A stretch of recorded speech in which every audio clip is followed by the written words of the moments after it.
मित्रांनो, स्वागत आहे तुमचं आपल्या गाईड आपल्या युट्यूब चॅनलवर. आज आपण बघणार आहे एसएससी जीडी 2025 साठी 2024 मध्ये जेवढे काही पेपर झाले होते एसएससी जीडीचे, म्हणजे जेवढे काही शिफ्ट झाले होते त्या 53 शिफ्ट मध्ये सर्वच्या सर्व प्रश्न आपण एक एक सेट वाईज म्हणजे शिफ्ट वाईज आपण एक एक त्याचा सेट बघत आहोत. आणि आपण आतापर्यंत 2 सेट कंप्लीट केलेले आहे. आजचा जो असणार आहे आपला थर्ड सेट म्हणजे 3 नंबरचा सेट आहे. आणि हा 3 नंबरचा सेट कधीचा आहे तर 20 फेब्रुवारी रोजी झालेला शिफ्ट 3 मध्ये आलेले जेवढे काही प्रश्न होते ते रिझनिंग या विषयाचे सर्व प्रश्न आज आपण या ठिकाणी बघणार आहोत. आणि हे जे प्रश्न बघणार आहोत आपण हे पूर्ण मराठीमध्ये बघणार आहोत. आणि त्यामध्ये सर्वात पहिला जो प्रश्न तुमच्या समोर दिलेला आहे तुम्ही या ठिकाणी बघू शकता की पहिल्या प्रश्नामध्ये तुम्हाला काय विचारलं की कोबीचं जसं भाजीशी रिलेशन असतं, म्हणजे कोबी जसं कोबीचा संबंध भाजीशी आहे तर कस्टर्डचा डेझर्टशी, तर पीच म्हणजे काय? पीचचा संबंध कशाशी? ते पेय आहे, मिष्टान आहे, फळ आहे का भाजीपाला आहे? अशा पद्धतीचे प्रश्न तुम्हाला विचारले जाऊ शकतात. याच्यात तुम्हाला सांगितलेली कोबी काय आहे तर तुम्हाला माहिती आहे कोबी एक काय भाजी आहे, एक भाजीचा प्रकार आहे. आणि कस्टर्ड काय तर एक डेझर्ट आहे. याच्यातच आपल्याला माहिती आहे की पीच हे सुद्धा काय एक प्रकारचं फळ असतं. पीच म्हणजेच काय एक फळ आहे. तर आपण म्हणू शकतो याचं जे आन्सर आहे ते असणार ऑप्शन क्रमांक सी म्हणजेच फळ. पीच काय असणार आहे तर फळ असणार आहे. आणि नंतरचा दुसरा जो प्रश्न दिलेला आहे तो आपण या ठिकाणी बघणार की दुसऱ्यामध्ये तुम्हाला आकृत्या सांगितलेल्या आहेत आणि या आकृत्यामध्ये 4 आकृत्या दिल्याच्या नंतर 5व्या ठिकाणी कोणती आकृती आहे ते तुम्हाला सांगायचं. म्हणजे जसं पहिली आकृती आहे त्याच्यानंतर दुसरी आहे, तिसरी आहे, चौथी आहे, तर 5व्या ठिकाणी काय दिली म्हणजे एक सिरीज दिलेली आहे, आकृत्यांची एक मालिका दिलेली आहे. ती मालिका आपल्याला पूर्ण करायची. आणि ही मालिका पूर्ण करण्यासाठी आपण सांगू शकतो की जी पहिली आकृती आहे त्याच्यात एक ट्रायंगल दिलेला आहे, त्याच्यात दिलेला आहे एक ट्रायंगल. दुसरी जी आकृती दिलेली आहे त्याच्यात दिलेला आहे एक अशा पद्धतीचा चौरस चौरस किंवा मग चौकोन. त्याच्यानंतर दिलेला आहे एक पंचकोन. अशा पद्धतीचा एक पंचकोन दिलेला आहे. यात 1 2 3 4 आणि 5 कोन आहे. आणि त्याच्यानंतर जो दिलेला आहे तो दिलेला आहे षटकोन. षटकोन दिलेला आहे अशा पद्धतीचा. तर त्याच्यानंतर काय येईल आपण सांगू शकतो. जर पहिल्या डायग्राम मध्ये आपण बघितलं तर पहिल्या डायग्राम मध्ये एकूण 3 कोन आहेत, दुसऱ्यामध्ये एकूण 4 कोन आहेत, तिसऱ्यामध्ये एकूण 5 कोन आहेत, तर सहाव्यात एकूण याच्यात चौथीमध्ये एकूण 6 आहेत. आणि त्याच्यानंतर जी येणारी आकृती असणार त्याच्यात काय असणार तर त्याच्यात असणार 7 कोन. त्याच्यात काय असणार 7 कोन. आणि 7 कोन मध्ये आकृती तुम्हाला ए मध्ये दिलेली आहे 1 2 3 4 5 6 आणि 7. तर 7 काय दिलेले आहेत 1 मध्येच दिलेले आहेत. अशा पद्धतीची एक आकृती दिली 1 2 3 4 5 6 आणि 7 कोन. आपण काय म्हणू शकतो ऑप्शन क्रमांक एच आपलं काय असणार आहे ते करेक्ट आन्सर असणार आहे. कारण बी मध्ये जर बघितलं तर बी मध्ये एकूण 8 कोनाची आकृती दिलेली आहे, त्याच्यानंतर दिलेली आहे एकूण 6 कोनाची आकृती, त्याच्यानंतर दिलेली आहे परत 5 कोनाची. तर 3 4 5 आणि 6 कोन असते. त्याच्यानंतर जो येणारी डायग्राम राहील आकृती राहील ती आकृती जी पूर्ण करणार ती कोणती करणार तर ऑप्शन क्रमांक ए मधली 7 कोनाची आकृती त्या ठिकाणी येणार. दुसरा जर प्रश्न तुम्ही बघितला तर तुम्हाला दिलेले आहे 3 नंबरचा प्रश्न. आणि 3 नंबरच्या प्रश्नात तुम्हाला विचारलेले आहे एक नंबर सिरीज. म्हणजे तुम्हाला ओळखायचं की एक मिसिंग नंबर दिलेला आहे. मध्ये दिलेले 55, 55च्या नंतर दिलेले 165, 162च्या नंतर दिलेले 495, 495च्या नंतर दिले 1485. आणि त्याच्यानंतरचा एक नंबर मिसिंग आहे तो नंबर आपल्याला ओळखायचा. त्याच्यानंतर दिलेला आहे 13,365, 13,365. अशा पद्धतीची एक नंबर सिरीज दिलेली आहे. या ठिकाणी नंबर गायब म्हणजे मिसिंग आहे आणि तो मिसिंग नंबर ओळखण्यासाठी आपण काय करणार सर्वात पहिले याच्यात काही रिलेशन आपण काढतात आहे का, काही संबंध एखादा पॅटर्न आपल्याला ओळखता येतो का ते आपण बघणार. जर याचा पॅटर्न आपण बघायला गेलो तर हे कोणत्याही प्रकारे नंबर म्हणजे जर आपण बघितलं तर तुम्हाला अगोदर मी मागच्या क्लासमध्ये सांगितलेलं होतं की ज्यावेळेस आपण सर्वात पहिले या अशा नंबर सिरीजला टॅकल करणार त्यावेळेस बघणार की हे कुठेतरी वर्ग आहेत का, घन आहेत का, वर्गमूळ किंवा घनमूळ संख्या आहेत का. असं नसेल तर प्राईम नंबर बघणार आणि यापैकी काहीच नसेल तर त्याचा फरक बघणार. पण फरकही कशा पद्धतीने बघणार जर का ती सिरीज थोड्या थोड्या अंकानं म्हणजे जवळजवळच्या अंकानं वाढत येते त्याची बेरीज होणार, थोड्या थोड्या अंकानं कमी होते याचा अर्थ तिची वजाबाकी होणार, एकदम जास्त प्रमाणात वाढत येते याचा अर्थ त्याचा गुणाकार व्हायला आणि एकदम जास्त प्रमाणात कमी होते म्हणजे भागाकार व्हायला. आणि ही सिरीज जर बघितली तर आपण सांगू शकतो की 55 162 असं करत करत 13,365 पर्यंत आपण गेलो. म्हणजे हिची जी वाढ आहे ती म्हणजे हिची इन्क्रीज व्हायली ती जास्त प्रमाणात इन्क्रीज व्हायली, खूप जास्त प्रमाणात काय व्हायली ती जास्त जास्त प्रमाणात वाढत चालली. वाढत चालली याचा अर्थ आपण काय करणार त्याच्यात तिथे गुणाकार करणार. मग काहीतरी पहिल्या संख्येसोबत काय कोणत्या म्हणजे संख्येचा गुणाकार केला तरी दुसरी आली, दुसरी सोबत एक गुणाकार केला त्याच्यानंतर तिसरी आली. आणि ती कशा पद्धतीने आली तर आपण सांगू शकतो सर्व ठिकाणी आपल्याला दिसतं या ठिकाणी 5 युनिट डिजिटला 5 आहेत, एकक स्थानी 5 दिलेले आहेत. याचा अर्थ 5 दिलेले आहेत म्हणजे ते 5च्याच मल्टिप्लाय मध्ये आहेत. 5चे जे मल्टिपल पडतात त्याच्यानुसारच आपण काय करणार त्याच्यात जाणार. मग जर आपण म्हटलं तर 5 गुणी 10 येणार नाही आणि 5 एक 55 एक 55 सुद्धा येणार नाही. याच्यात आणि याच्यात जर आपण बघितलं तर 5 त्रिक 15 आणि 5 त्रिक 15 आणि 16 म्हणजे याचा जर गुणाकार आपण 3 वेळेस केला 55 गुणिले 3 जर केला तर 165 येतात. त्याच्यानंतर 5 त्रिक 15 आणि 16 त्रिक 48 आणि 49 म्हणजे याचा सुद्धा 3 मध्ये जर गुणाकार केला तर 162 गुणिले 495 याच्यात सुद्धा काय 3चाच गुणाकार आहे. आपण म्हणू शकतो परत इथे सुद्धा याला जर आपण 500 घेतलं तर 5 त्रिक 1500 आणि 5 त्रिक 15 कमी म्हणजेच 85. 1500 मधून 15 कमी केले तर 85 म्हणजेच याचं सुद्धा काय केलेलं आहे 3 वेळेसच गुणाकार केलेला आहे. अशा पद्धतीने जर प्रत्येक संख्येचा गुणाकार 3 वेळेस केला तर पुढची संख्या राहिली तर या ठिकाणी सुद्धा आपण काय करणार 3नच मल्टिप्लाय करणार आणि 3 जर मल्टिप्लाय केलं तर याचं मल्टिप्लिकेशन कसं करणार आपण तर 14च्या जागी आपण जर 1500 घेतले तर 15 त्रिक 45 4500 येतील आणि 15 त्रिक 45 म्हणजे 45 मायनस करावं लागतील तर इथे येतील 5 5 त्याच्यानंतर 44 44 55 अशा पद्धतीने आपल्या याचं काय येईल आन्सर येईल. तर 44 55 आपल्याला दिलेले ऑप्शन क्रमांक डी मध्ये पर्याय क्रमांक डी मध्ये दिलेले 44 55. तर या ठिकाणी जे आन्सर राहील ते राहील 44 55. आपण कसं काढलं काय केलं तर 55चा गुणाकार 3 सोबत केला 165 येतात. 165चा गुणाकार 3 सोबत केला 495 येतात. 495चा गुणाकार 3 सोबत केला तर 1485 येतं. आता हे कसं ओळखणार होतो आपण कारण 400च्या जागी आपण 500 जरी घेतले तर 5 त्रिक 1500 होतात आणि 1500 मध्ये किती कमी आहेत 15 तर हे तर 5 कमी आहेत ना कमीच येणार. 5 त्रिक 15 जर कमी केले तरी ते किती होणार 1485. 1400च्या जागी आपण 1500 जरी पकडले तर आपण काय म्हणू शकतो 1500 त्रिक म्हणजे 1500 त्रिक किती येतील 4500 आणि 4500 जरी आलं तर आन्सर काय येणार 4500 त्यात थोडं कमी असणार 4500 थोडं कमी असणार. आणि ऑप्शन मध्ये जर तुम्ही बघितलं तर पहिल्यात दिलेलं आहे 7055 म्हणजे 7055 तिथे येणार नाही कारण तो जास्त आहे. 6000 सुद्धा येणार नाही ते सुद्धा जास्त आहे. 5055 सुद्धा येणार नाही कारण ते सुद्धा 4500 पेक्षा जास्त आहे. आपलं जे आन्सर राहणार ते 4500 पेक्षा 45 कमी म्हणजे 44 45 55 अशा पद्धतीचं आपलं आन्सर राहणार. म्हणजे आपण ज्यावेळेस मल्टिप्लाय करतो तर आपण काय करणार याचे 1485 495 याला पूर्ण याच्यात घेणार म्हणजे असं आपल्याला सोपं जाईल अशा पद्धतीने आपण त्याचं मल्टिप्लिकेशन करणार. त्याच्यानंतर दिलेले आपल्याला एक लपलेली आकृती ओळखायची. आपल्याला सांगितलेलं एक डायग्राम दिलेली आहे प्रश्न क्रमांक 4 मध्ये आणि त्याच्यात विचारलं की जी तुम्हाला प्रश्न आकृती दिलेली आहे प्रश्न आकृती कशा पद्धतीने दिलेली आहे एक अशी आकृती दिलेली आहे आणि आपल्याला विचारलं ही जी आकृती आहे की कोणत्या खालीलपैकी ए बी सी डी पैकी कोणत्या पर्यायामध्ये ती आपल्याला दिसते म्हणजे कोणत्या पर्यायात दडलेली आहे किंवा लपलेली आहे. पहिली जर बघितलं तर खालच्या भागात आपल्याला ती दिसल्यासारखी होऊ शकते पण तिथेही आपल्याला ती नाही दिलेली. ऑप्शन बी मध्ये सुद्धा ती ऑप्शन बी मध्येच दिलेली आहे. आपल्याला जर आपण बी जर आपण केअरफुली जर बघितलं लक्ष देऊन जर तिला बघितलं तर बी मध्ये अशा प्रकारची एक आकृती दिलेली आहे त्याच्यात तिचे 4 भाग केलेले आहेत. त्याच्यानंतर सांगितलेलं या पद्धतीने इथं एक अशी आकृती या ठिकाणी दिलेली आहे. अशा पद्धतीने या ठिकाणी ही आकृती त्याला बी ऑप्शन मध्ये सापडली म्हणजे बी मध्ये काय केलेलं आहे त्या आकृतीला एम्बेड केलेलं आहे म्हणजेच लपवलेलं होतं तर त्या बी मध्ये आपल्याला ती आकृती भेटली. त्याच्यानंतर तो 5वा प्रश्न आपल्याला दिलेला आहे. तर 5वा प्रश्न तुम्ही बघू शकता. 5वा प्रश्न तुमच्या समोर आला आणि 5व्या प्रश्नात तुम्हाला विचारलं एक सांकेतिक भाषेचा प्रश्न आहे आणि या सांकेतिक भाषेत तुम्हाला सांगितलं की जसं अमृतसरला या ठिकाणी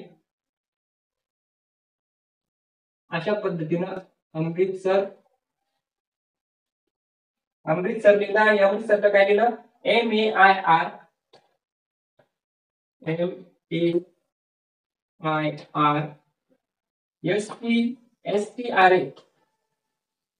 STRA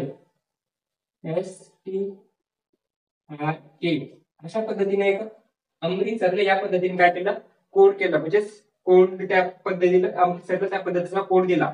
त्याच्यानंतर दिलेला आहे दुर्गापूर आणि दुर्गापूरला काय लिहिलं आहे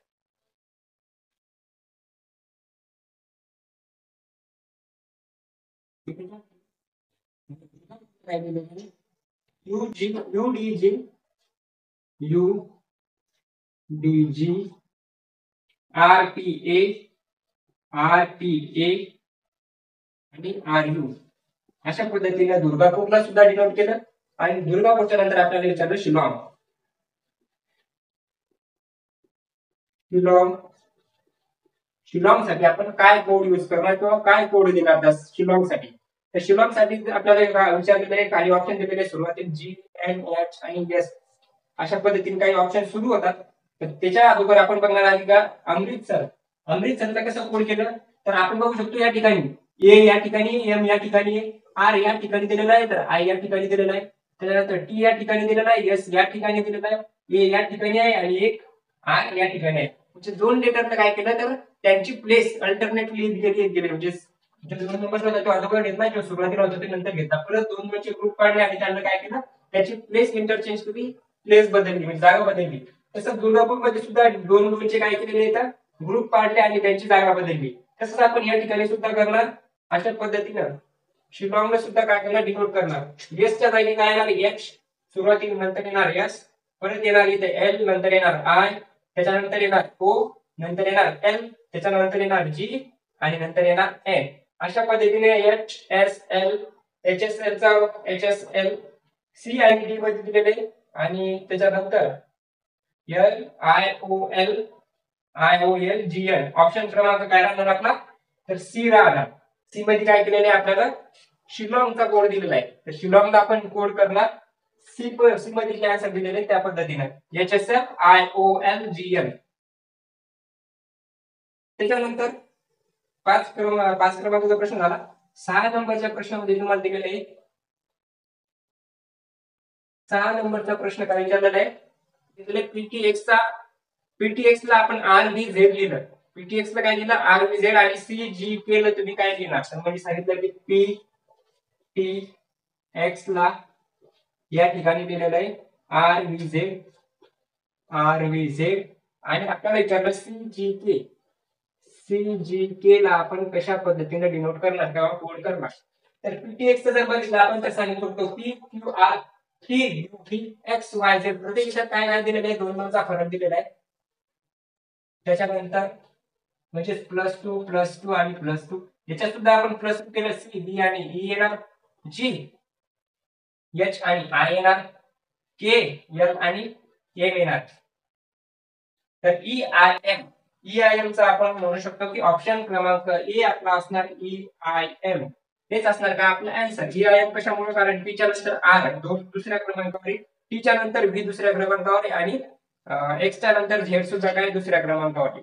अशाच पद्धतीने जर CGK चा कोड काढायचा म्हटलं तर C च्या नंतर 2, C असणार 3 नंबर आणि E असणार 5 नंबर, 2 ऍड केले तर 5, G 7 आणि हा 2 9, K असणार 11 आणि 2 13. अशा पद्धतीने EIM असणार आपला आन्सर. त्याच्यानंतरचा प्रश्न त्याच्यात आपल्याला दिलेलं आहे एक सिटिंग अरेंजमेंट दिली आणि याच्यात आपण आता काय करणार थोडा वेळ घेणार. अगोदरचे जे 5 किंवा 6 प्रश्न आपण बघितले ते आपण लवकर याच्यासाठी बघितले कारण त्याच्यात कोणते लॉजिक न लावता आपण डायरेक्ट लवकरात लवकर आन्सर काढू शकत होतो, तिथूनच आपला टाइम वाचतो. पण आता अशा पद्धतीचे ज्यावेळेस प्रश्न येतात त्या ठिकाणी आपल्याला टाइम लागतो आणि टाइम जवाब सुद्धा लागतो. याच्यात आपल्याला काय विचारलेलं आहे लंडन, माद्रिद, पॅरिस, रोम आणि व्हिएन्ना 5 मित्र येतात म्हणजे 5 शहराचे नाव दिले आपण सांगितले ते 5 मित्र येतात आणि हे मध्यभागी तोंड करून बसलेले आहेत. कुठे तर एका टेबल भोवती म्हणजे सर्क्युलर टेबल आहे, गोल टेबल आहे आणि या टेबल भोवती हे 5 मित्र अशा पद्धतीने बसलेले येतात आणि या 5 मित्रांचे जे तोंड आहेत ते मध्यभागी येतात. तोंड जर मध्यभागी असतील तर आपण त्याची डायरेक्शन काय करणार सांगू शकतो की त्यांचं जर तोंड मध्यभागी असेल तर इथे बसणाऱ्याची डायरेक्शन इकडची उजवी आणि इकडची डावी अशा पद्धतीची त्याची डायरेक्शन असणार. त्याच्यात पहिला जे आपल्याला कंडिशन दिली त्यात सांगितलं पॅरिसच्या लगेच डावीकडे माद्रिद आहे. म्हणजे ज्या ठिकाणी पॅरिस बसेल समजा मी या ठिकाणी सुरुवात कधी पण मी काय करणार या ठिकाणाहून करणार. तुम्ही कोणत्याही ठिकाणाहून सुरुवात करू शकता जशा पद्धतीने तुम्हाला सोपं जाईल त्या पद्धतीने सांगितलेलं आहे. पॅरिस लगेच डावीकडे पॅरिस या ठिकाणी दिलेलं आहे आणि पॅरिसच्या डावीकडे आता पॅरिस या ठिकाणी आहे, पॅरिसचं तोंड सेंटरला आहे तर पॅरिसची उजवी बाजू इकडे आणि पॅरिसची डावी बाजू या साईडला आणि लगेच डावीकडे कोण बसलेले तर माद्रिद. तर माद्रिद काय झालेलं आहे या ठिकाणी बसलेलं आहे पॅरिसच्या डावीकडे. त्याच्यानंतर विचारलं रोम, लंडन आणि व्हिएन्नाच्या मध्ये आहे. काय सांगितलं रोम, लंडन आणि व्हिएन्नाच्या मध्ये. म्हणजे जो रोम असणार तो व्हिएना आणि पॅरिसच्या म्हणजे व्हिएना सॉरी रोम लंडन आणि व्हिएनाच्या मध्ये आहे. रोम जो दिलेला आहे तो लंडन आणि व्हिएना. आता व्हिएना नाही दिला आपण लंडन नाही दिलेलं, याचा अर्थ लंडन आणि व्हिएना जर या दोन ठिकाणी घेतले आपण त्या दोघांच्या मध्ये कोण बसलेला असणार, तो असणार रोम. या ठिकाणी असणार रोम. आता लंडन या ठिकाणी असू शकतो किंवा या ठिकाणी असू शकतो. त्याच्यानंतर जो व्हिएना दिलेला आहे तो या ठिकाणी किंवा या ठिकाणी असू शकतो. ते कसं आपण सांगणार तर त्याच्यात नेक्स्ट कंडिशन आपल्याला दिलेली आहे. व्हिएना पॅरिसच्या लगेच उजवीकडे आहे. ज्या ठिकाणी पॅरिस आहे त्याच्या उजवीकडे लगेच म्हणजे या ठिकाणी कोण असणार, व्हिएना असणार. व्हिएना कुठे असणार तर या ठिकाणी असणार. आता जो इथे राहिला कोण राहिला होता आपला, रोम झाला, लंडन झाला, लंडन राहिला होता तर लंडन असणार तो या ठिकाणी, लंडन असणार तो या ठिकाणी. आणि आता आपल्याला प्रश्नामध्ये विचारलं की माद्रिदच्या लगेच डाव्या बाजूला म्हणजे डाव्या बाजूला कोण असणार तर तो असणार लंडन. कोण असणार तर लंडन असणार. आणि लंडन दिलेलं आहे आपल्याला ऑप्शन क्रमांक ए मध्ये. ए मध्ये सांगितलेलं आहे काय, कोण असणार तो असणार लंडन. अशा पद्धतीने आपण सिटिंग अरेंजमेंटचा सुद्धा प्रश्न सॉल्व्ह केला. नेक्स्ट क्वेश्चन दिलेला आहे 8 आणि याच्यात परत एक सिटिंग अरेंजमेंट झाल्याच्या नंतर बॅक टू बॅक आपल्याला दुसरी सिटिंग अरेंजमेंट दिली आणि त्याच्यात सांगितलं की 5 मैत्रिणी आहेत. त्याच्यात 5 मित्र होते. आता दुसऱ्या सिटिंग अरेंजमेंट मध्ये 5 मैत्रिणी बसल्या. कारण होऊ शकते या 5 जणांसोबतच त्या 5 जणी सुद्धा गेल्या, फक्त वेगवेगळ्या बसल्या. मग 5 मैत्रिणी कोणकोणत्या होत्या, त्याच्यात पूजा होती, त्याच्यात भावना सुद्धा होती, त्याच्यात चारू होती, गीता होती आणि हेमा होती. आणि त्या सुद्धा काय झालं की त्या गोलाकार टेबल भोवतीच बसल्या. आपल्याला गोलाकार टेबल विचारू शकतात किंवा चौकोनी टेबल सुद्धा विचारू शकतात. गोलाकार टेबला भोवती मध्यभागी तोंड बसलेल्या आहेत. त्या सुद्धा त्याच पद्धतीने बसल्या जसे की मागचे 5 जण बसले होते. याच्यात सांगितलं चारू ही भावनाची जवळची शेजारी नाही. आणि भावना, आता चारू भावनाची जवळची शेजारी नाही सांगितलं. आणि नंतर सांगितलं भावना हेमाच्या डावीकडे दुसऱ्या क्रमांकावर. आता पहिली कंडिशन आपण घेऊ शकत होतो. आता जवळची शेजारी नाही याचा अर्थ आपण कुठे घेणार ते आपल्याला माहितीच नाही. अशा 5 पद्धतीने या 5 जणी बसलेल्या आहेत. त्याच्यात दुसरी कंडिशन दिलेली भावना हेमाच्या डावीकडे दुसऱ्या क्रमांकावर. ज्या ठिकाणी हेमा असणार, हेमा जर मी या ठिकाणी घेतली तर या ठिकाणी हेमाच्या डावीकडे भावना काय, हेमाच्या डावीकडे भावना आहे तिसऱ्या क्रमांकावर तर दुसऱ्या या ठिकाणी नाही. आणि डावीकडे जर गेलं 1 आणि 2 या ठिकाणी असणार भावना. भावना असणार ती या ठिकाणी हेमाच्या डावीकडे दुसऱ्या स्थानावर कोण आहे, भावना. त्याच्यानंतर सांगितलं भावना जवळची शेजारी नाही आणि चारू ही भावनाची जवळची शेजारी नाही. आता पहिली कंडिशन दिली होती चारू ही भावनाची जवळची शेजारी नाही. भावनाच्या जवळच्या शेजारी कोण कोण असणार, एक तर या ठिकाणी ती आणि एक या ठिकाणी. आता या ठिकाणी हेमा बसली एकच जागा नाही ती म्हणजे ही, आणि या ठिकाणी कोण असणार ती असणार चारू. चारू या ठिकाणी कशामुळे बसली, कारण ती भावनाची शेजारी बसू शकत नाही. भावनाचा आणि पडत नाही, ती भावनाच्या जवळ बसत नाही. मग ती जर भावनाच्या जवळ बसत नसेल तर ती कुठे बसणार या ठिकाणी, कारण 2 सीट ह्या काय भावनाच्या शेजारी आहे आणि हेमा ही या ठिकाणी बसलेली आहे. मग एकच जागा आहे ती म्हणजे चारू बसायची. त्याच्यानंतर विचारलं गीता ही भावना आणि हेमा यांची जवळची शेजारी आहे. आता गीता ज्या ठिकाणी बसेल, गीता दोघी जणीची मैत्रीण आहे आणि ती कोणाची, ती भावना आणि हेमाची. हेमा या ठिकाणी आहे, भावना या ठिकाणी आहे. हेमा सुद्धा साथीला म्हणते की माझ्याजवळ बस आणि भावना सुद्धा म्हणते की माझ्याजवळ बस. दोघी जवळ जर बसत असेल तर ती कुठे बसणार, हेमा कुठे बसणार तर हेमा बसणार या ठिकाणी. हेमा बसणार या ठिकाणी, कारण की गीता आणि भावना दोघीची सुद्धा जवळची मैत्रीण आहे. आणि हेमाच्या लगेच उजवीकडे कोण बसलेले आपल्याला ते विचारलं. हेमाच्या उजवीकडे कोण बसलेला असणार आहे, ती बसलेली असणार आहे हेमाच्या उजवीकडे चारू. आपण सांगू शकतो ऑप्शन क्रमांक बी काय राहणार आपलं आन्सर राहणार. तर या ठिकाणी कोण असणार, या ठिकाणी जी चौथी मैत्रीण होती पूजा, तर पूजा काय करणार ती या ठिकाणी बसणार. पूजा अशा पद्धतीने या ठिकाणी असणार, कारण पूजाला दुसरी जागा सुद्धा राहिली नाही आणि पूजा कुठे बसलेली हे आपल्याला सांगितलेलं नाही. त्याच्यानंतर 9 नंबरचा प्रश्न तुम्हाला दिलेला आहे. 9 नंबरच्या प्रश्नात काय सांगितलं, एक सिरीज दिलेली आहे अल्फाबेटिकल ऑर्डरची किंवा अल्फाबेट मध्ये जे काही स्मॉल एबीसीडी दिले अशा प्रकारची एक सिरीज दिलेली आणि या सिरीज मध्ये तुम्हाला 4 रिकाम्या जागा दिलेल्या आहेत आणि त्या 4 जागेमध्ये कोणत्या पद्धतीचे अक्षर येतील हे आपल्याला सांगायचं. आता हे 4 अक्षर आपण कसे काढणार, सर्वात पहिले अशी सिरीज दिल्याच्या नंतर आपण काय करणार, जर आपल्याला कोड फाइंड आउट करता येत असेल तर जसं की आपण सांगू O P Q R S T, O P Q R S T, O P Q R S T अशा पद्धतीने लक्षात सुद्धा आला असेल काही जणांच्या. पण जर असं लक्षात येत नसेल तर आपण सर्वात पहिले काय करणार, याचे किती लेटर येते हे काउंट करणार. पूर्ण एकूण किती लेटर म्हणजे ज्या ब्लँक जागा येते ब्लँक जागा सुद्धा आपण काउंट करणार आणि अक्षर सुद्धा काउंट करणार. तर आपण सांगू शकतो 1 2 3 4 5 6 7 8 9 10 11 12 13 14 15 16 17 18 19 20 21 22 23 24 25 26 27 28 29 आणि एकूण अक्षर दिलेले आहेत 30. किती अक्षर दिलेले आहेत? 30. आणि तुम्हाला मी सांगितलेलं आहे की जर 30 अक्षर असतील, 20 असतील, 25 असतील, 28 असतील, 24 असतील, किती अक्षर असतील तर आपण 4 5 किंवा 6 चे ग्रुप पाडणार.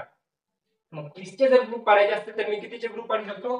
6 6 चे 5 ग्रुप पाडू शकतो. 5 5 चे 6 ग्रुप पाडू शकतो. जर 6 6 चे 5 ग्रुप जर आपण पाडले तर 6 6 चे 5 ग्रुप कसे पडू शकतात? तर 1 2 3 4 5 6.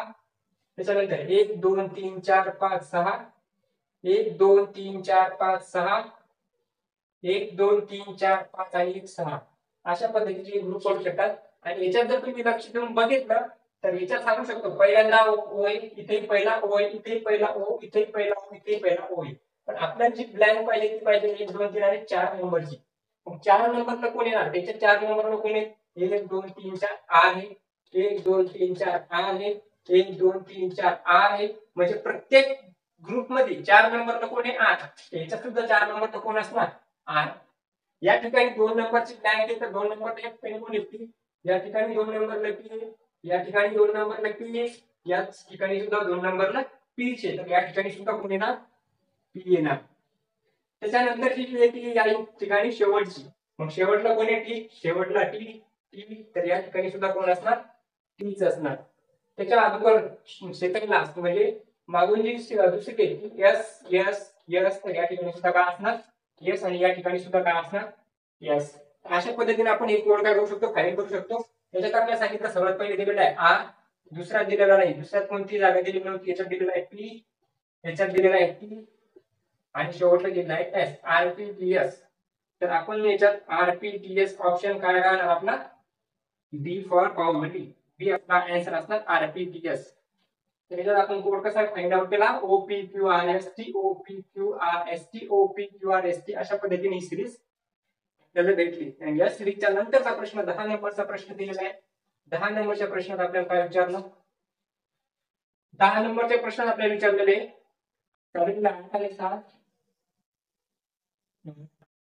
अधिक 7 त्याच्यानंतर गुणाकारात 5, त्याच्यानंतर भागाकारात 14 आणि वजा 3 बरोबर 6 अशा पद्धतीने एक समीकरण दिलेले. आणि या समीकरणामध्ये आपल्याला कोणत्याही दोन काय करायचं? दोन नंबर दोन संख्या इंटरचेंज करायची, याची जागा बदलायची आणि आपलं समीकरण जे 6 उत्तर दिलेले यामध्ये ते 6 उत्तर बरोबर आलं पाहिजे. आता ते 6 उत्तर बरोबर आणण्यासाठी आपल्याला 4 पर्याय दिलेले 3 आणि 5 बदलू शकता, 6 किंवा 14 बदलू शकता, 8 किंवा 5 बदलू शकता, 8 किंवा 7 बदलू शकता.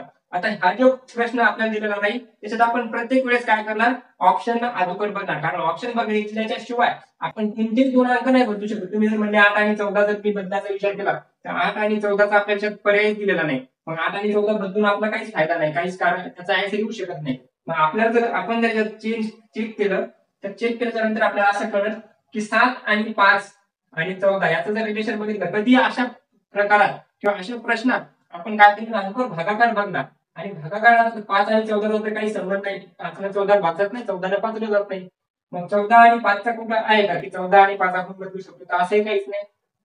त्याच्यानंतर जर मी 7 आणि 14 या ठिकाणी जर बघितलं 7 ने 14 भाग जाऊ शकतो आणि 7 दोन्ही 14 आणि 14 नंतर 5 ने भाग जाणार. 7 दोन्ही 14 म्हणजे इथे 2 जर आले तर 2 ने 5 ने सुद्धा भाग जाणार नाही. म्हणजे सर्वात मेन कारण काय असणार? ते 5 ने बदलायचं आपलं मेन टार्गेट असणार की 5 ला आपल्याला तिथून बदलायचं. कारण 5 बदलल्याशिवाय आपण त्याच्या समोर सॉल्व्ह करू शकत नाही. मग 5 बदलण्यासाठी आपण 3 आणि 5 बदलू शकतो. आणि 3 आणि 5 जर मी बदलले हे ऑप्शन जर घेतला तर 3 जर या ठिकाणी आले आणि 7 दोन्ही 14 तर 2 ने 3 ला सुद्धा भाग जाणार नाही. 5 ला तर जातच नव्हता, 3 जर तिथे घेतलं तर 2 ने 3 ला सुद्धा भाग जाणार नाही. दुसरा पर्याय दिलेला 14 आणि 6. जर 14 इकडे घेतले आणि 6 जर इकडे घेतले तर 6 ने या 7 ला भाग जाणार नाही आणि 6 ने या 5 ने सुद्धा भाग जाणार नाही. मग 6 सुद्धा आपण तिथे घेऊ शकणार नाही. पर्याय कोणता आहे किंवा ऑप्शन त्याचं करेक्ट कोणते ते अजून आपल्याला माहित नाही. पण आपल्याला कमी वेळात आपला वेळ वाचवण्यासाठी आपण कोणता पर्याय अगोदर चेक करणार ते आपण बघणार. त्याच्यात जर सी ऑप्शन जर बघितला तर 8 आणि 5 बदलू शकतो. तर 8 आणि 5 जर बदलले तर 8 या ठिकाणी येतील, 7 दोन्ही 14 आणि 2 ने 4 ला भाग जाईल. तर आपण या ठिकाणी ऑप्शन क्रमांक सी जर अगोदर घेतला तर सी मध्ये आपण सांगू शकतो की आधी 5 येणार, नंतर आधी 7 येणार, गुणाकारात 8 येणार आणि भागाकारात तिथं 14 येणार वजा 3 आणि याला जर सॉल्व्ह केलं तर 7 दोन्ही 14 आणि 2 चूक 8 आणि 5 आणि 4 5 आणि 4 9 - 3 9 - 3 येणार आपला आन्सर 6. तर 6 काय होणार आपलं 6 बरोबर 6 दोन्ही साईड काय झाल्या आपल्या बरोबर झाल्या. याचा अर्थ हे समीकरण जर आपण 5 आणि 8 या ठिकाणी 5 आणि 8 ऑप्शन क्रमांक सी नुसार जर बदलले तर आपलं जे समीकरण आहे ते बरोबर होऊ शकतं. मग याच्यासाठी आपण म्हणू शकतो याचा जे आन्सर आहे ते आन्सर राहणार 8 आणि 5 म्हणजे ऑप्शन क्रमांक सी. त्याच्यानंतरचा 11वा प्रश्न तुम्हाला दिलेला आहे आणि 11व्या प्रश्नात तुम्हाला काय विचारलं की चौथ्या स्थानावर कोणता शब्द येईल अल्फाबेटिकल ऑर्डरचा किंवा त्याला आपण काय म्हणू शकतो शब्दकोशात ज्या क्रमांकाने ते येतात त्या पद्धतीने आपल्याला एक प्रश्न दिलेला आहे आणि त्याच्यात 5 शब्द दिलेले 5 शब्द कोणकोणते दिलेले आहेत. पहिला दिलेला आहे व्हील, पहिला शब्द दिलेला आहे व्हील, दुसरा शब्द दिलेला आहे व्हीट, दुसरा शब्द दिलेला आहे व्हीट, तिसरा शब्द दिलेला आहे व्हेल, चौथा शब्द दिलेला आहे वेट वेट. त्याच्यानंतर 5वा शब्द आपल्याला दिलेला आहे व्हेन, 5वा शब्द दिलेला आहे व्हेन. तर याच्यात आपल्याला काय विचारलं आपल्याला अल्फाबेटिकल ऑर्डर नुसार मांडा असं नाही सांगितलं. त्याच्या अगोदर आपल्याला अशा पद्धतीने सांगितलं होतं की याची अल्फाबेटिकल ऑर्डर नुसार याची मांडणी करा की अगोदर कोणी येईल नंतर कोणी येईल नंतर कोणी. पण आता आपल्याला काय विचारलं की चौथ्या क्रमांकावर कोणी येईल सुरुवातीला 1 2 3 आणि 4. तर आपल्याला सांगितलं की या ठिकाणी कोण येणार या ठिकाणी 1 येणार 2 येणार 3 येणार 4 येणार का 5 येणार. ते येण्यासाठी सुद्धा आपल्याला याची अल्फाबेटिकल ऑर्डरच काढावं लागणार आणि त्यासाठी आपण काय करणार सर्वात पहिले जर बघितलं तर डब्ल्यू तर डब्ल्यू कॅन्सल करणार. डब्ल्यू सर्वांच्या सेम आहे म्हणून डब्ल्यू कॅन्सल, एच सुद्धा सेम आहे एच कॅन्सल. त्याच्यानंतर राहिला ई ई ए ई ई. मग अशा पद्धतीने आपण सांगू शकतो ई आणि ए याच्यात जर आपण बघितलं तर सर्वात पहिले कोण येणार तर ए वाला येणार म्हणजे 3 अगोदर येणार. पण आपल्याला 3 विचारला नाही आपल्याला विचारला 2 नंबर म्हणजे आता इथं सुद्धा ई आहे इथं सुद्धा ई आहे इथं ई आहे आणि इथं सुद्धा ई आहे त्यामुळे ई आपण कॅन्सल करणार. नंतर आपल्याला इथं दिला N T L A E. त्याच्यानंतर कोणता येणार याच्यापैकी येणार ए वाला. मग ए वाला कोण असणार 2 ए वाला असणार 2. आपल्याला 1 2 3 नंबर आणि 1 या ठिकाणचा आन्सर विचारलेला आहे 3 नंबरचा नाही तर 4 नंबरचा. मग याच्या ठिकाणी आपल्याला तिसरा कोणता येणार आता 1 झाला त्याच्यानंतर 2 सुद्धा झाला. आता याच्यात दिलेला आहे एन याच्यात दिलेला आहे टी याच्यात दिलेला आहे एल एन टी आणि एल. याच्यापैकी सर्वात पहिले कोण येणार याच्यात येणार सर्वात पहिले एन वाला म्हणजे या ठिकाणी येणार आन्सर 1 वाला सुद्धा झाला. आता जे आपल्याला ते आन्सर. मग आता टी आणि एन मध्ये कोण येणार तर एन नंतर टी येतो का टी नंतर एन येतो तर अगोदर एन वाला म्हणजे 5 येणार आणि त्याच्यानंतर कोण येणार तर तो येणार 4 नंबर वाला म्हणजे टी वाला. मग आपण सांगू शकतो की जो 4 नंबरला आला 1 2 3 4 चौथा शब्द कोणता आला तर तो शब्द आला फेन. म्हणजे आपलं जे आन्सर राहणार ते राहणार फेन. फेन करणार आपलं करेक्ट आन्सर ते येणार 4 नंबरला. 4 नंबरला व्हेन आल्याच्या नंतर आपल्याला परत 12 प्रश्न झाले. 12 प्रश्नात आपल्याला काय विचारलं 12व्या प्रश्नात एक सिरीज दिलेली आहे परत आणि या सिरीज मध्ये आपल्याला सांगितलं जसं की UTF-6 अशा पद्धतीने एक सिरीज दिलेली आहे आणि या ठिकाणी काय येईल कोणते अक्षर आणि अंकांची सिरीज म्हणजे अक्षर आणि अंकांचा गट या ठिकाणी येईल ते आपल्याला विचारलं. आता या पद्धतीने आपण काय करणार सर्वात पहिले याचा कशा पद्धतीने जो पॅटर्न फॉलो होते कोणत्या पॅटर्न हे समोर समोर जाते ते आपण आता बघून काढणार. त्या ठिकाणी बघितलं यू दिलेला आहे आणि यू व्ही दिलेला आहे. या ठिकाणी सुरुवातीला यू होता नंतर व्ही होता नंतर या ठिकाणी काय येईल ते आपल्याला सांगायचं आणि नंतर दिलेला आहे एक्स त्याच्यानंतर दिलेला आहे वाय त्याच्यानंतर दिलेला आहे झेड. अशा पद्धतीने आपण सांगू शकतो की यू च्या नंतर व्ही च्या नंतर काय येईल त्याच्यानंतर एक्स आला एक्सच्या नंतर वाय वायच्या नंतर झेड. प्रत्येक याच्यात +1 का व्हॅल्यू सिरीज समोर चालली. मग व्ही च्या नंतर काय येणार तर डब्ल्यू येणार U V W x Y Z अशा पद्धतीने पहिलं लेटर झालं. त्याच्यानंतर दुसरं आलं बी एफ त्याच्यानंतर काय येईल जे एल आणि एम. मग याच्यात सुद्धा आपण जर बघितलं तर डी ई एफ +2 त्याच्यानंतर एफ नंतर एफ जी आणि एच +2 या ठिकाणी काय आहे पाहिजे H U D E F G H I J K L M N म्हणजे प्रत्येक काय सिरीज +2 समोर चालली आणि +2 समोर केल्याच्या नंतर या ठिकाणी काय येणार एच येणार. त्याच्यानंतर विचारलेलं आहे एफ च्या नंतर काय येईल. आता सिरीज मध्ये सर्वात पहिले आला डब्ल्यू आणि नंतर आला एच. याच्यातून आपण आन्सर सांगू शकतो का तर डब्ल्यू आणि एच दिलेला आहे पहिलाच ऑप्शन दिलेला आहे ए मध्ये WH L आणि 12. कारण याच्यानंतर WH वाला कोणताही पर्याय दिलेला नाही, सी मध्ये फक्त W आणि I दिलं आणि आपण दोनच अक्षर काढले आणि आपला आन्सर मिळाला ते म्हणजे ऑप्शन क्रमांक काय असणार, ए असणार, म्हणजे WH L12. आता या 12 नुसार सुद्धा आपण सांगू शकतो की 6 दिले 6 आणि 3 9, 9 आणि 3 12, 12 आणि 3 15, 15 आणि 3 21, म्हणजे शेवटचे जे अंक येणार ते सुद्धा काय येणार 12 येणार. मग आपण जे आन्सर राहणार ते आन्सर काय राहणार, पर्याय क्रमांक ए म्हणजे WH L12. अशा पद्धतीने या सिरीजला सुद्धा आपण काय केलं, 12 याचा आन्सर काढलं. नंतरचा प्रश्न जो दिलेला आहे तो प्रश्न दिलेला आहे नातेसंबंधाचा. नातेसंबंधाचा प्रश्न आपण कसा सॉल्व्ह करणार, तुम्हाला मागच्या 2 क्लासमध्ये सुद्धा तुम्ही बघितलं असेल. या क्लासमध्ये सुद्धा आपल्याला तशाच पद्धतीचा प्रश्न दिलेला आहे, कुठल्याही पद्धतीचा याच्यात पॅटर्न चेंज केलेला नाही. मग याच्यात काय सांगितलेलं आहे, P × Q आणि याचा P + Q असं काही नाते दिलेले येतं. त्या नात्याचा मिनिंग म्हणजे त्याचा अर्थ समोर दिलेला आहे. पण आपण ते न बघता आपण बघणार O + N त्याच्यानंतर दिलेलं आहे भागाकारात M आणि -L अशा पद्धतीची एक पदावली दिलेली आहे, एक समीकरण दिलेलं आहे. आणि याच्यात काय सांगितलं की O L शी कशा पद्धतीने संबंधित आहे किंवा O चं L शी नातं काय, O चं या L शी काय नातं असणार ते आपल्याला विचारलेलं आहे. मग याच्यात आपण काय सांगू शकतो, पहिले दिलेले प्लसचं साइन. प्लसचं साइन कोणत्या लाईन मध्ये दिलेलं आहे तर सेकंड लाईन मध्ये, दुसऱ्या लाईन मध्ये प्लसचं साइन दिलेलं आहे. त्याच्यातून आपण सांगू शकतो P आणि Q च्या जागी O आणि N जर आपण घेतला तर आपण त्याला असं करणार O हा N चा भाऊ आहे. O हा N चा भाऊ आहे, कारण अधिकचा अर्थ काय भाऊ. O N चा भाऊ आहे तर O ला आपण काय करणार आहे स्क्वेअर करणार, कारण तो भाऊ आहे. आणि भाऊ कोणाचा आहे तर N चा भाऊ आहे. O हा N चा भाऊ झाला. N कोण आहे तर N सांगितला N भागाकारात M. N भागाकारात M आहे तर भागाकार दिलेला आहे 3 नंबरला. त्याच्यात आपण काय करणार, N हा M चा म्हणजे N हा M चा मुलगा आहे. N कोण आहे मुलगा आहे, मुलगा आहे म्हणजे काय करणार त्याला स्क्वेअर करणार. आणि कोणाचा मुलगा आहे तर M चा, तर जो वडील असेल किंवा आई असेल तर ते राहणार वरच्या साईडला. वरची लाईन म्हणजे काय आई वडिलासाठी, आई म्हणजे बहीण भावासाठी, आणि 2 लाईन जर असतील या ठिकाणी नवरा बायकोसाठी. स्क्वेअर असणार हा गप्पा कोणासाठी मेल साठी पुरुषासाठी, आणि सर्कल कोणासाठी असणार स्त्रियांसाठी.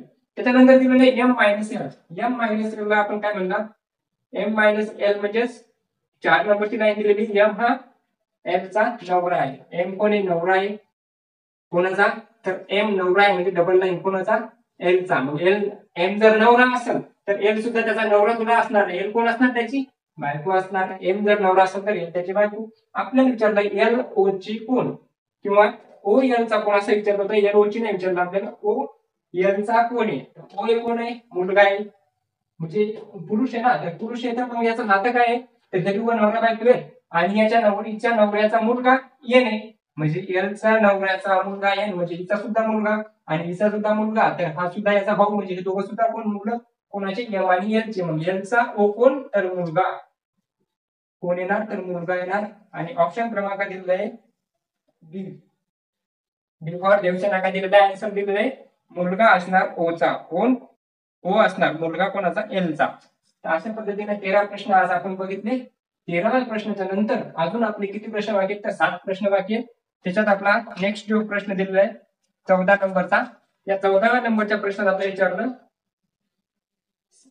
काही डायग्राम दिलेले आहेत. डायग्राम नाही दिलेला आहे तर त्या काय दिलेले आहेत नंबर दिलेले आहेत. आणि हे आपण म्हणू शकतो एक नंबर सिरीज दिलेली आहे. नंबर सिरीज सुद्धा येते, त्याच्यात एक नंबर सिरीज नसताना काय 2 नंबर सिरीज दिलेले आहेत. जसं की 14 नंबरची दिलेली आहे प्रश्न, त्याच्यात दिलेले आहे 1, त्याच्यानंतर 2, त्याच्यानंतर 3 आणि 1 4 अशा पद्धतीने 4 आकृत्या दिलेल्या आहेत. तर पाचवी काय येणार ते आपल्याला विचारलं, पाचवी काय येणार ते आपण सांगणार. आता पाचवी आपण कशी सांगणार, सुरुवातीला दिले इथे 6, इथे दिले 78, त्याच्यानंतर इथे दिलेले 12 आणि या ठिकाणी दिले 72, या ठिकाणी 18 60, त्याच्यानंतर या ठिकाणी 24 आणि 42. तर याला आपण कशा पद्धतीने सॉल्व्ह करू शकतो. जर तुम्ही याच्यात बघितलं तर सर्वात पहिले 6 आणि 12 आहे आणि 18 आणि 24 त्याच्यात काय रिलेशन आहे तर साइन दोन्ही 12 साइन दोन्ही 12 साइन दोन्ही 18 साइन 24. अशा पद्धतीने आपण म्हणू शकतो की सर्वच्या सर्व काय 6 चे मल्टिपल येतात, 6 चे गुणक येतात. मग 6 जर गुणक असेल तर 6 6 6 दोन्ही 12 6 18 6 24 या ठिकाणी काय येणार 6 24 6 पंचे 30 मग या ठिकाणी जर 30 येणार पण एक बॉक्स खाली आहे एक बॉक्स भरलेला आहे मग या दोन्ही पैकी कोणत्या बॉक्स मध्ये येणार ते आपल्याला बघणार तर आपण इथे सुरुवातीला राईट साइड लेफ्ट साइडला नंतर राईट साइडला परत लेफ्ट साइडला परत राईट साइडला मग या ठिकाणी सुद्धा काय येणार लेफ्ट साइडला येणार म्हणजे अल्टरनेट बॉक्स मध्ये काय केलेले आहेत त्या संख्या मांडलेल्या आहेत खाली सुद्धा तशाच पद्धतीने अल्टरनेट एक समोरच्या नंतर मागच्या समोर मागे नंतर परत काय येणार या ठिकाणी येणार पण किती येणार तर तिथे आपण पाहू शकतो की 78 आणि 72 मध्ये कितीचा फरक आहे 6चा फरक आहे 72 आणि 60 मध्ये कितीचा फरक आहे तर 12चा फरक आहे 60 70 72 12चा फरक आहे याच्यात कितीचा फरक आहे तर 18चा फरक आहे अशा पद्धतीने दिलं तर आपण सांगू शकतो की या 78 मधून जर 6 मायनस केले तर 72 आले 72 मधून जर 12 मायनस केले तर 12 मायनस केले तर 6 आले आणि 60 मधून हे 18 मायनस केले तर 42 आले तर 42 मधून आपण मायनस किती करणार तर हे 24 मायनस करणार आणि 24 जर मायनस केले तर या ठिकाणी किती येतील या ठिकाणी येतील 18 या ठिकाणी 18 येतील कारण 8 आणि 4 12 तर 42 तर याचं काय येणार उत्तर 18 या ठिकाणी ऑप्शन क्रमांक काय होईल 30 आणि 18 वाला ऑप्शन क्रमांक ए काय असणार आपला आन्सर असणार कशा पद्धतीनं अल्टरनेट सिरीज झाल्या त्याला दोन सिरीज एकदाच दिलेल्या आहेत नंबर सिरीज आपण ज्याला म्हणतो त्या पद्धतीने त्याच्यानंतर एक प्रश्न दिलेला आहे 15 क्रमांकाचा आणि 15 क्रमांकाचा प्रश्न एकदम सोपा आहे याच्यात तुम्हाला सरळ सरळ काय विचारलेले आहे मिरर इमेज आरशातील प्रतिमा विचारलेली आहे जर समोरून आपण आरसा ठेवला तर त्या पद्धतीने काय होणार कशी आकृती आपल्याला भेटणार या पद्धतीने आपल्याला 4 ऑप्शन दिलेले आहेत तर 15 आपण बघितलं तर अशा पद्धतीची एक आकृती आहे आणि या ठिकाणी एक आरसा ठेवलेला आहे तर या ठिकाणी कशा पद्धतीची आकृती येईल ते आपल्याला विचारणार तर याच पद्धतीची आकृती दिली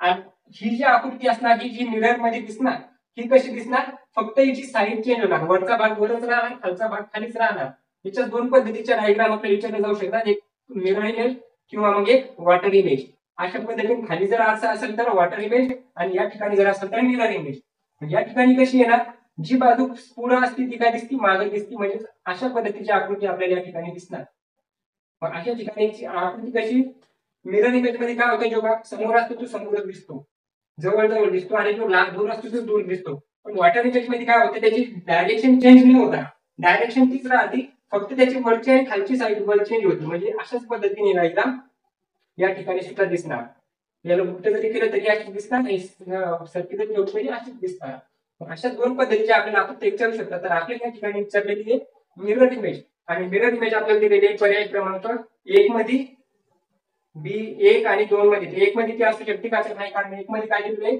अशा पद्धतीने ती डायग्राम दिलेली आहे जी की चुकीची आहे आपल्याला काय पाहिजे ते तोंडावरून म्हणजे जिकडे त्या ॲरो दिलेला आहे त्या ॲरो त्या तोंडावरून बसला पाहिजे अशा पद्धतीची आकृती दिलेली आहे ती म्हणजे ती मग आपण म्हणू शकतो बी क्रमांक काय असणार आपलं आन्सर असणार ऑप्शन क्रमांक बी बीच्या नंतर 17व्या नंबरचा प्रश्न दिलेला आहे 16व्या नंबरचा 17वा नाही तर 16वा बाकी 16व्या नंबरचे प्रश्न आपण सांगितलेले काय दिलेले परत एक नंबर सिरीज दिलेली अगोदर जे 14व्या नंबर मध्ये नंबर सिरीज दिली होती त्या दोन एकदाच दिल्या होत्या आणि त्याच्यात आपण दोन्ही ते कशा पद्धतीने आन्सर काढले ते तुम्ही बघितलं आता जी 16 नंबरची दिलेली आहे ती अशा पद्धतीने दिली 14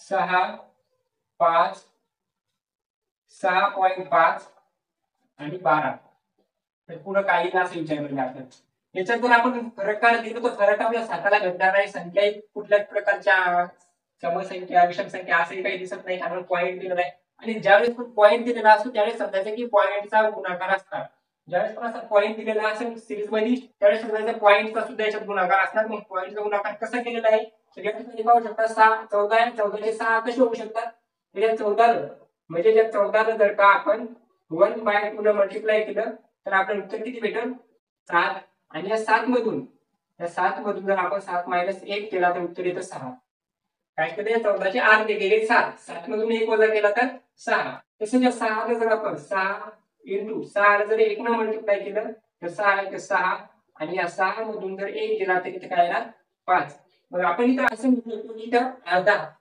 मल्टिप्लाय केलं इथं 1 ने मल्टिप्लाय केलं अर्धा 1 मग 1 च्या नंतर आता कोण येणार तर 1 च्या नंतर येणार 1.5 मग 1.5 ने जर मल्टिप्लाय केलं म्हणजे 1.5 ने जर मल्टिप्लाय केलं तर इथे येणार 5 * 1.5 बरोबर 15 × 75 म्हणजे 7.5 आणि 7.5 मधून जर आपण 7.5 मधून जर का 1 मायनस केला तर किती उत्तर येणार 6.5.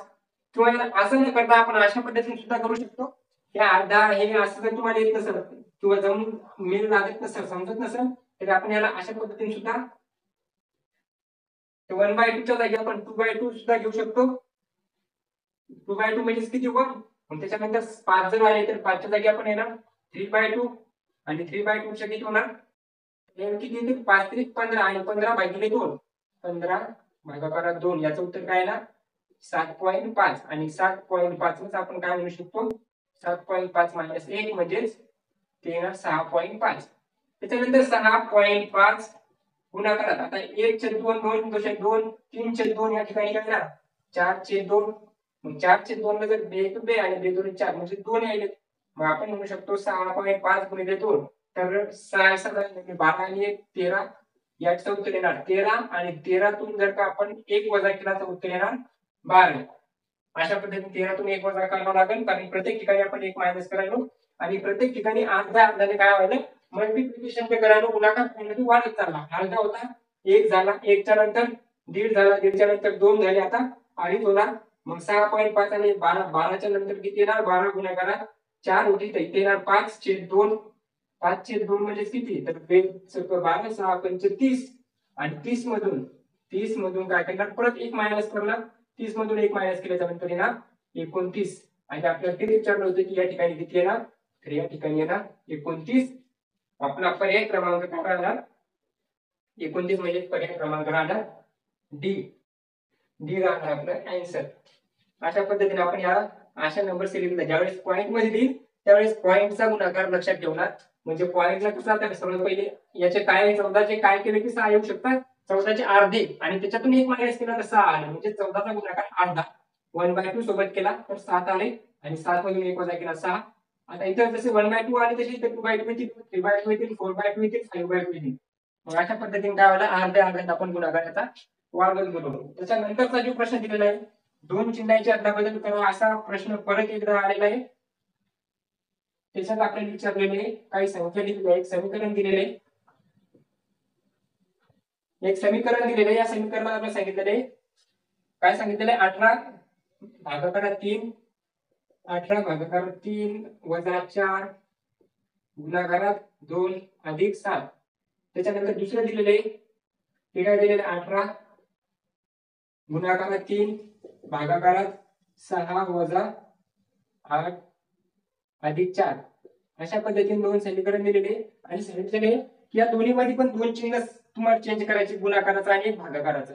म्हणजे या गुणाकार आणि भागाकाराने जर चेंज केलं तर याला आपण असं म्हणू शकतो 18 गुणाकारात 3 वजा 4 भागाकारात 2 अधिक 7. या ठिकाणी याचं उत्तर काढायचं आणि याच्या ठिकाणी याचं काय करायचं 18 भागाकारात 3 गुणाकारात 6 वजा 8 अधिक 4 याचा आन्सर काढायचं. ते किती येईल ते आपल्याला सांगायचं. तर ते कसं येणार 2 दोन्ही 4 18 ते 54 54 मधून 2 केले 52 आणि 52 अधिक 7 52 अधिक 7 किती होणार 59. मग 59 तर काय दिलेले एकच पर्याय दिलेला आहे सी मध्ये दिलेले 59 आणि परत किती दिलेले 32. याचे उत्तर 32 आले पाहिजे. 3 नावाची 15 3 सर्व 18 6 6 36 36 मायनस 8 अधिक 4 म्हणजेच काय येणार याचं उत्तर तर हे 36 मधून जर 8 मायनस केले आपण तरी ते येणार 28 अधिक 4 28 अधिक 4 किती येणार तर 32. अशा पद्धतीने आपण सांगू शकतो की सी काय राहणार आपलं करेक्ट आन्सर राहणार. तर या ठिकाणी काय केलं आपण या 2 साइनला चेंज केला आणि या 2 साइनला चेंज केला आणि तसं केल्यानंतर पहिल्याचं उत्तर 59 आलं आणि त्याच्यातूनच आपण सांगू शकतो की पहिला जो पर्याय दिलेला आहे तो सी नंबरचा त्याच्यातच 59 दिलेला आहे बाकी कोणत्याही याच्यात 59 दिलेला नाही. तर याचा आपल्याला कॅल्क्युलेशन म्हणजे याला सोडवायचं सुद्धा काम नव्हतं. मग दुसरं जो आपल्याला आन्सर आलं ते आपलं काय आलं सी आला आणि याच्यात नंतरला प्रश्न आपल्याला 18वा दिलेला आहे आणि 18व्या प्रश्नात आपल्याला सांगितलेलं आहे तर 18व्या प्रश्नात काय दिलं ऍलिसला काय लिहिलं रेल का म्हणजे REHLK असं काही एखादा वर्ड नाही तर ते फक्त काय दिलंय लेटर दिले तर ऍलिसला आपण म्हणू शकतो ALLIES ऍलिस. याला दिलं REHREH त्याच्यानंतर LKA. आता अशा पद्धतीने प्रत्येक वेळेस ज्यावेळेस आपल्याला संबंध दिलेला असतो त्यावेळेस त्याच्या समोर न लिहिता ते काय करणार आपण लेटर प्रत्येक वेळेस त्याच्या खाली लिहून घेणार. खाली लिहून घेतल्यानंतर आपण काय करू शकतो, त्याला रिलेट लवकर करू शकतो. म्हणजे आपण लवकर त्याच्यातला जो पॅटर्न आहे तो पॅटर्न आपल्याला लवकर लक्षात घेऊ शकतो. मग त्याच्यानंतर दुसरा एक शब्द दिलेला आहे बॅलेट. बॅलेट साठी आपण काय यूज करणार, BALLET बॅलेट दिलेला आहे. बॅलेट साठी आपण काय यूज करणार ते सांगितलं. त्याच्यात जर बघितलं तर RASQR त्याच्यात आपण सांगू शकतो RS.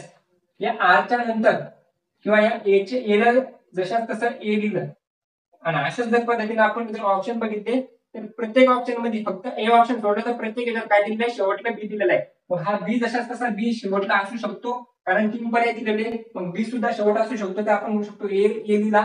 आर च्या नंतर एस येतो QRS. मग आर च्या नंतर एस येत असेल तर या टी च्या अगोदर कोण येणार, एस येणार. म्हणजे RS तसंच ST.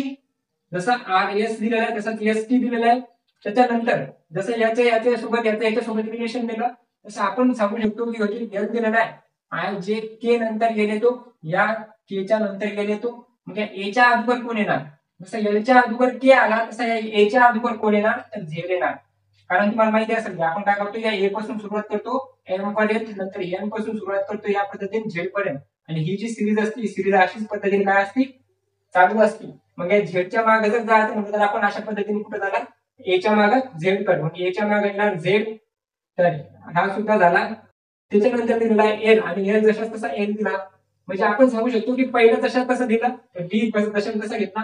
दुसऱ्याचा मागचं दिलं तर एच्या मागचा झेड घेतला. एल जशात तसा दिला तर एल जशात तसा आपण दिला ऍज इट इज. मग या आयच्या मागचा एच आय जे अशा पद्धतीने आपण ज्यावेळी जातो तर आयच्या मागचा एच घेतला. तर एलच्या मागचा सुद्धा आपल्याला कोण घ्यावं लागेल, के घ्यावं लागेल. म्हणजे के एल म्हणजे एलच्या मागे कोण येणार, के येणार. त्याच्यानंतर ई जशा तसा घेतला तर हा ई सुद्धा काय येणार, ऍज इट इज येणार. मग आपला आन्सर येणार SEKLZB. SEKLZ सी दिलेला आहे SEKLZ. ऑप्शन क्रमांक काय येणार, बी नंबरचा बरोबर. काय केलं, पहिल्या लेटरला ऍज इट इज घेतला, दुसरा त्याच्या मागचा घेतला, नंतर ऍज इट इज घेतला त्याच्या मागचा घेतला, ऍज इट इज घेतला त्याच्या मागचा घेतला. अशाच पद्धतीने या ठिकाणी सुद्धा केला. तिला जशा तसं घेतलं एच्या मागचा घेतला, एलला जशा तसं घेतलं एलच्या मागचा घेतला, एला जशा तसं घेतलं टीच्या मागचा घेतला. मग त्याच्यानंतर आपला 18व्या प्रश्नाचं उत्तर येणार बी फॉर बाहुबली. त्याच्यानंतर 19वा नंबरचा प्रश्न आपल्याला दिलेला आहे आणि त्याच्यात आपल्याला सांगितलेलं आहे सिलॉजिझमचा प्रश्न दिलेला आहे. सिलॉजिझम मध्ये तुमचे कधी मार्कर करता कामा नाही. त्याच्यासाठी तुम्हाला या पद्धतीनं इथं जर प्रश्न बघितला तर तुम्ही सांगू शकता की काय सांगितलं, विधान दिलेलं आहे. पहिलं त्याच्यात दिलेलं आहे सर्व पेन स्टेशनरी वस्तू आहे. तर पहिलं विधान जसं दिलेलं आहे त्या पद्धतीने आपण त्याची मांडणी करणार की सर्वच्या सर्व जे पेन आहेत हे पेन, सर्व पेन हे काय दिलेले आहेत, स्टेशनरी दिलेले आहेत. याला आपण म्हणू शकतो स्टेशनरी अशा पद्धतीनं. त्याच्यानंतर दुसरा दिलेला आहे काही स्टेशनरी वस्तू रबर आहे. म्हणजे जे स्टेशनरी दिलेले आहेत त्यात काही स्टेशनरी काय येतं, रबर दिलेले आहेत, रबर दिलेले आहेत. त्याच्यानंतर दिला सर्वच्या सर्व जे मार्कर येतात ते पेन येतात. पेन तर या ठिकाणी दिलेले आहेत. आता सर्व पेन म्हणजे काय सर्वच्या सर्व मार्कर पेन येतं. म्हणजे पेनच्या आत कोण येणार, मार्कर येणार. म्हणजे आता काय झालं, सर्वच्या सर्व मार्कर पेन झाले, सर्वच्या सर्व पेन स्टेशनरी झाल्या, सर्व स्टेशनरी पैकी काही भाग रबर झाला. मग पहिलं विधान झाले 3 विधान दिले. त्यात पहिला निष्कर्ष आपल्याला काय दिलेला आहे, पहिला निष्कर्ष दिलेला आहे काही स्टेशनरी वस्तू रबर नाही.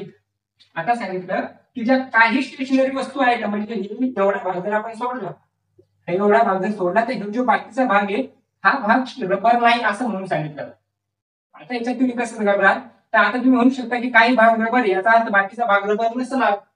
पण ज्याच्याबद्दल आपल्याला माहिती दिलेली नाही त्याबद्दल आपण कुठल्याही प्रकारचा निष्कर्ष काढू शकत नाही. म्हणजे काय सांगितलं, आता मी जर म्हणलो की काही मुलं हुशार आहेत, म्हणजे जसं काही मुलं आहेत आणि हे काही मुलं हुशार आहेत, याचा अर्थ काही मुलं हुशार आहेत पण बाकीचे मुलं येडी असतील असं नाही. बाकीच्या मुलाबद्दल आपण सांगू शकत नाही की ते हुशार आहेत का येडी आहेत. तर मग आपण काय करणार, ज्याच्याबद्दल माहिती दिलीच नाही त्याच्याबद्दल काही निष्कर्ष काढू शकत नाही. म्हणजे पहिला निष्कर्ष दिलेला आहे की काही स्टेशनरी वस्तू रबर नाहीत, तर त्याबद्दल आपण सांगू शकत नाही. म्हणून हे सुद्धा उत्तर काय करणार, कारण त्याच्याबद्दल आपल्याला माहितीच नाही. मग ज्याच्याबद्दल माहिती नाही त्याच्याबद्दल आपण बोलणार नाही. दुसरा दिलेला आहे तो दिलेला आहे काही मार्कर स्टेशनरी वस्तू नाही. काही मार्कर म्हणजे इथे जे मार्कर येते काही मार्कर स्टेशनरी वस्तू नाहीत. आता जर का सर्वच्या सर्व मार्कर पेन असतील म्हणजे या मार्करला मी जर पेन म्हणतो आणि सर्वच्या सर्व पेन काय येतं, स्टेशनरी येतं, तर असं तर आपण म्हणू शकणार नाही की काही मार्कर स्टेशनरी मध्ये येणार नाही, कारण सर्वच्या सर्व मार्कर स्टेशनरी मध्येच येतं. असंही बघू शकता तुम्ही की एक स्टेशनरीचा सर्कल आहे आणि या स्टेशनरीच्या सर्कल मध्ये सर्वच्या सर्व काय येतं मार्कर त्याच्यात आलेले आहेत. तर मग सर्व मार्कर काय येतं, स्टेशनरी आहेत. मग इथं सांगितलं की काही मार्कर स्टेशनरी वस्तू नाही, हे तर चुकीचं आहे, कारण सर्वच मार्कर काय येतात, स्टेशनरी वस्तू येतं. मग दुसरं पण काय रॉंग. मग आपण म्हणू शकतो पर्याय क्रमांक फक्त एक निष्कर्ष एक मध्ये काय दिलं, दोन अनुसरण करतो तर नाही, दोन्ही अनुसरण करतात तर नाही, फक्त निष्कर्ष एक अनुसरण करतो तर नाही, तर डी मध्ये दिलेले कोणताही निष्कर्ष अनुसरण करत नाही, कोणताही निष्कर्ष लागू पडत नाही, दोन्ही सुद्धा चुकीचे आहेत. तर या पद्धतीने आपण सांगू शकतो याचा पर्याय क्रमांक डी काय राहणार, आन्सर राहणार. आजचा आपला शेवटचा प्रश्न, आजच्या शिफ्टचा किंवा मग 20 फेब्रुवारी रोजी झालेल्या थर्ड शिफ्टचा शेवटचा प्रश्न तो होता, एक आकृती पूर्ण करा म्हणून प्रश्न दिलेला होता. एक डायग्राम तुम्हाला दिलेली आणि त्या डायग्राम मध्ये 4 भाग दिलेले आहेत. त्या 4 भागांपैकी तुम्हाला डायग्राम कशी दिलेली आहे, अशा पद्धतीची एक डायग्राम दिली, तिचे 4 भाग केले. त्या 4 भागांपैकी या ठिकाणी एक सर्कल दिला, या ठिकाणी असा पूर्ण सर्कल दिला, या ठिकाणी हा भाग सर्कल दिला, या ठिकाणी पूर्ण दिला, नंतर या ठिकाणी अशा पद्धतीने काही डार्क भाग दिला आणि चौरस दिला.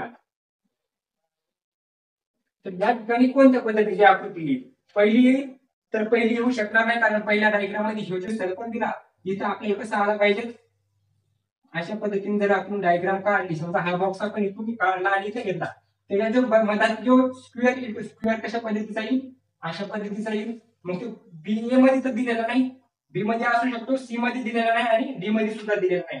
मग ए सी आणि डी जर आन्सर नाही तर आन्सर काय राहणार, जर ए सी डी आन्सर नाही तर आन्सर एकच राहणार म्हणजे बी. आणि बी मध्ये जर आपण चेक केलं तर अशा पद्धतीचा सर्कल दिला आणि इथं जर सर्कल असेल तर इथं सुद्धा एक सर्कल अशा पद्धतीने येतात.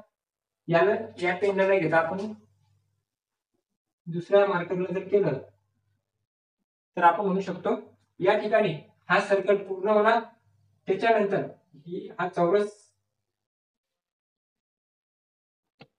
चौरस पूर्ण होणार, त्याच्यानंतर या ठिकाणी एक अशा पद्धतीचा एक आणि एक अशा पद्धतीचा सर्कल येणार. म्हणजे ही जर डायग्राम आपण अशी चेक केली तर या ठिकाणी अशा पद्धतीची डायग्राम तयार होणार. म्हणजे ऑप्शन क्रमांक 20 काय राहणार आपलं करेक्ट आन्सर राहणार. बिफोर भौगोलिक आपलं काय असणार, आन्सर असणार. तर अशा पद्धतीने आज परत आपण 20 प्रश्न बघितले की मराठीत. अशाच पद्धतीने जो चौथ्या शिफ्टचा पेपर राहणार तो आपण नेक्स्ट क्लासमध्ये बघणार, ज्याच्यात पूर्ण 20 प्रश्न जे राहतील ते 20 फेब्रुवारी रोजी आलेले, 20 फेब्रुवारी 2024 रोजी झालेले शिफ्ट 4 मधले प्रश्न असतील.